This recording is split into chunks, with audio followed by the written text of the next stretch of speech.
तरफ से जो आया है बयान, जो प्रतिक्रिया आई है वो दरअसल देख लें न्यूज 24 पर। वोटर लिस्ट रिवीजन पर चुनाव आयोग का बयान सामने आ चुका है। चुनाव आयोग कह रहा है कि संविधान से ऊपर कुछ भी नहीं है।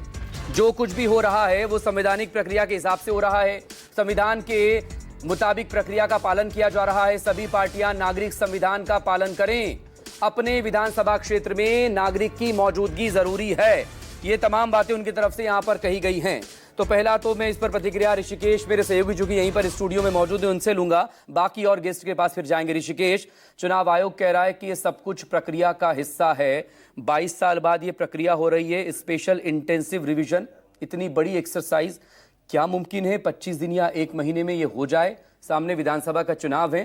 देखिए, विपक्ष की पार्टी हो या कोई भी पार्टी हो, उसके अपने कुछ सवाल और संशय होते हैं, एक डर होता है कि आप लंबे वक्त से 2005 से आप सत्ता से बाहर चल रहे हैं, आपको लग रहा है कि कुछ हो जाएगा आपके लिए, और अचानक से इस तरह की खबर आ जाए और एग्जाम्पल के तौर पर हरियाणा या महाराष्ट्र का जिक्र हो, जो कि आरोप भी हो सकते हैं। नहीं, देखिए मकसूद, आप बिल्कुल ठीक कर रहे थे। जो 3 करोड़ का आप आंकड़ा दे रहे थे, और जो चुनाव आयोग की टीम गई है बीते 3 दिनों से बिहार में इस पुनरीक्षण काम को पूरा करने के लिए, तो देखिए अभी उत्तर भारत में बाढ़ आना बाकी है। जो कोसी का इलाका है, आप सहरसा, सुपौल, मधेपुरा, पूर्णिया, अररिया, इन इलाकों में जब जुलाई के पहले सप्ताह में जब मानसून शुरू हो जाएगी और जब कोसी का बैराज खुलेगा, तो आप यकीन मानिए जो बाढ़ की विभीषिका होती है, बीएलओ तो दूर, सरकार नहीं पहुंच पाती है। और एक गांव नहीं, कई गांव हैं। 3 करोड़ का डाटा। दूसरी बात यह है, चुनाव आयोग के ही खुद अधिकारी जो सूत्र हमें जानकारी दे रहे हैं, चुनाव आयोग की मंशा बिल्कुल साफ है। उनकी नीयत में कोई सवाल नहीं है कि 23 साल के बाद हम परीक्षण कर रहे हैं, और होना भी चाहिए ये समय पर। लोग कह रहे कि ये टाइमिंग ठीक नहीं है। टाइमिंग अगर थोड़ा और पहले होता तो शायद ये चीज़ें आसानी से पूरा हो सकती थी।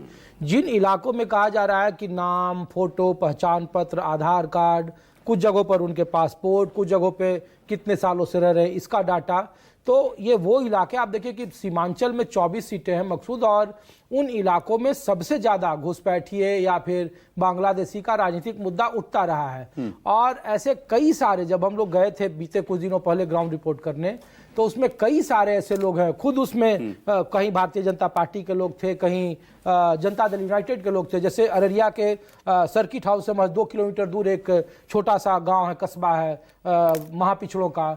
उनके पास ना ही कोई शौचालय है, ना कोई आधार कार्ड है, ना कोई उनका कोई वोटर कार्ड है।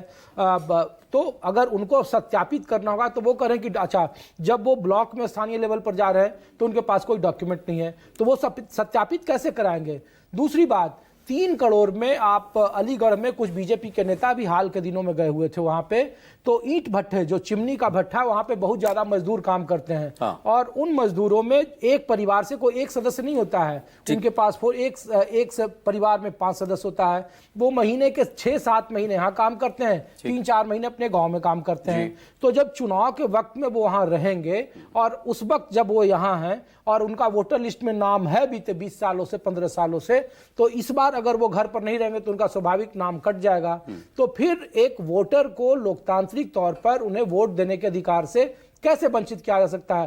पहला सवाल जो जमीन पर उठ रहा है वो ये है। दूसरा, अभी जो चुनाव आयोग की टीम गई हुई है, एक नदी फल्गु नदी है। फल्गु नदी आने की वजह से चुनाव आयोग की टीम जहां पर जाना चाहती थी वहां नहीं पहुंच पाई है। और ये तो मानसूनी सीजन है, अभी तो और बाढ़ आएगी। आप जिक्र कर रहे थे कोसी से लेकर बाकी जगहों पर। बिहार में, आधे बिहार में आप घर घर जाकर मतदाताओं का पुनरीक्षण कर लेंगे, जमीन पर तो ऐसा संभव नहीं दिख रहा है। उसके नतीजे क्या होंगे, नहीं होंगे, और इसीलिए सवाल ये उठ रहे हैं, ओवैसी को इसमें एनआरसी नजर आ रहा है, किसी को मजदूरों, गरीबों के हक पर डाका नजर आ रहा है, तो कोई कह रहा है कि दरअसल ये मताधिकार को लूटने की साजिश है। लेकिन जेडीयू